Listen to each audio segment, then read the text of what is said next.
this is for notes 18. So it says find g of x where g of x is a reflection across x-axis for f of x equals -7 times x minus 5 squared minus 4. So whenever you're going to change this to reflection across the x-axis, in this case, you're only going to multiply the outside by a -1. So what you're going to do is you're basically going to change the signs.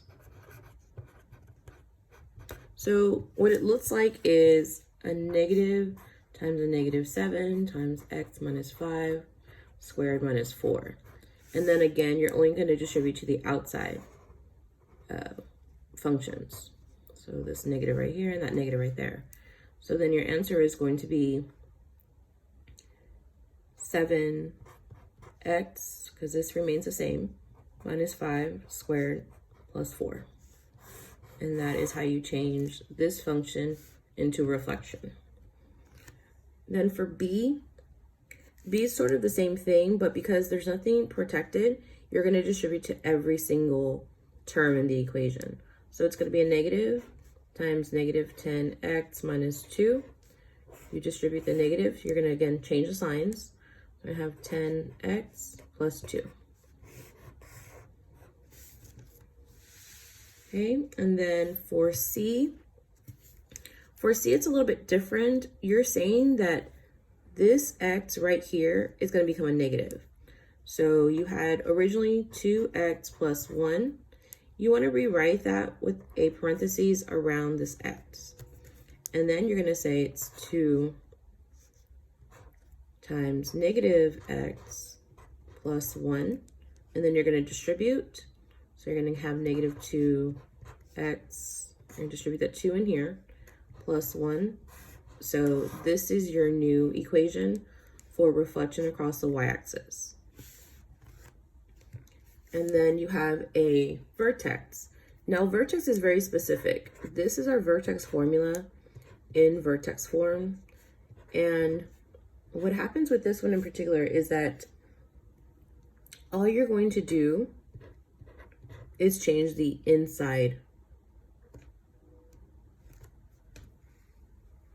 sign. So whenever it wants you to change this x, you're not going to change this. You're only going to change the sign in between the x and the h.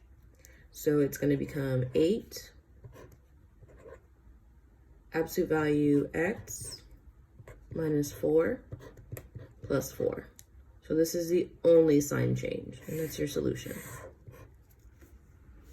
Okay, what kind of transformation converts the graph of f of x equals -6x squared plus 6 into the graph of g of x equals -x squared plus 1? Okay, so what you need to know is I only want the coefficients. So I'm going to write this out just kind of like on the top. So if I have f of x equals -6x squared plus 6, and then I say g of x equals -x squared plus 1, I only want the -6, and I only want the -1. And then you're going to have the formula a f of x equals g of x. For your f of x, you're just going to use a coefficient. So it's going to be -6a equals the coefficient of negative. That means it's a -1. Again, a negative means -1. That's an arrow. And then we're going to solve for a. So I know I'm going to divide both sides by -6. A equals 1 over 6. And this is going to be a vertical shrink. Now, the reason why I know it's a vertical shrink is because, it's an I, is because the a is a fraction. It was outside the function, and it's between 0 and 1, so that makes it a vertical shrink. You need to be able to reference this table. So again, this is a number applied to outside the fraction, and this a is applied to the function on the inside. Okay. And then you have f. So f, it says, what does a transformation of f of x equal or imply when you have 3 f of x? What does that do to the graph of f of x? So again, we have to look at our functions. So I say f of x implies 3 f of x. You're really only looking at this number outside the function. The function is a known. It can be any function. So you're saying that, in this case, you're saying that a equals 3, and it's outside, so it's going to be a vertical stretch.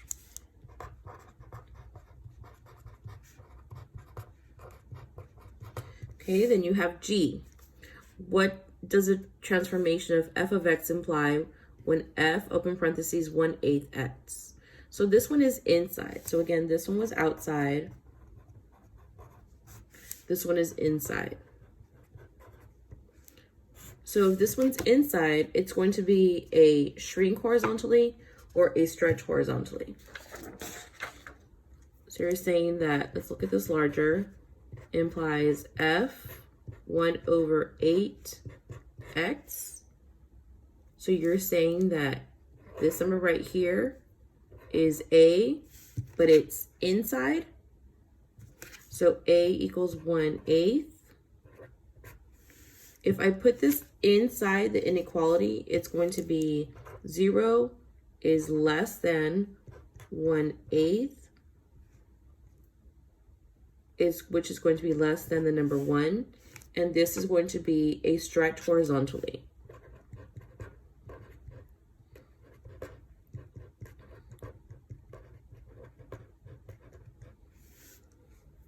Okay, and then you have h. H is a little bit different. It's asking you what kind of transformation it is. So in this case, again, h, e, and I are all kind of the same thing. You're going to need to come up with this equation for h and I. So for h, you're saying that what kind of transformation converts f of x into the graph of g of x? I only need the first coefficient of the leading term. So we're saying that a f of x equals g of x. This is my f of x, so I need 2a equals g of x, which is 4. And then we're going to solve for a, divide both sides by 2, a equals 2. And so if a equals 2 and it's outside, you're saying that this is a vertical stretch. Or vertically stretch, whatever you want to call it. And then you have I. What kind of transformation converts the graph of f of x equals 10x plus 7 into the graph of g of x equals 5x plus 7? So you're going to say that a f of x, this is a multiplier, equals g of x. I just need the coefficient from each term. Remember, this is f of x and that's g of x, so it already tells you what they are. So I'm going to say that 10 f of x equals g of x, which is 5. We're going to get rid of this f of x. 10a equals 5. This is an extra step. Then you're going to solve for a. So you're going to divide both sides by 10. So a is going to equal 5 over 10, which is equal to 1/2.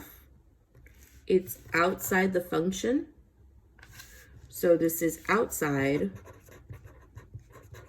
So if I look back at my chart, if it's outside and it's a fraction, you're going to say that you have 0 is less than 1/2, which is less than 1, which is a vertical shrink.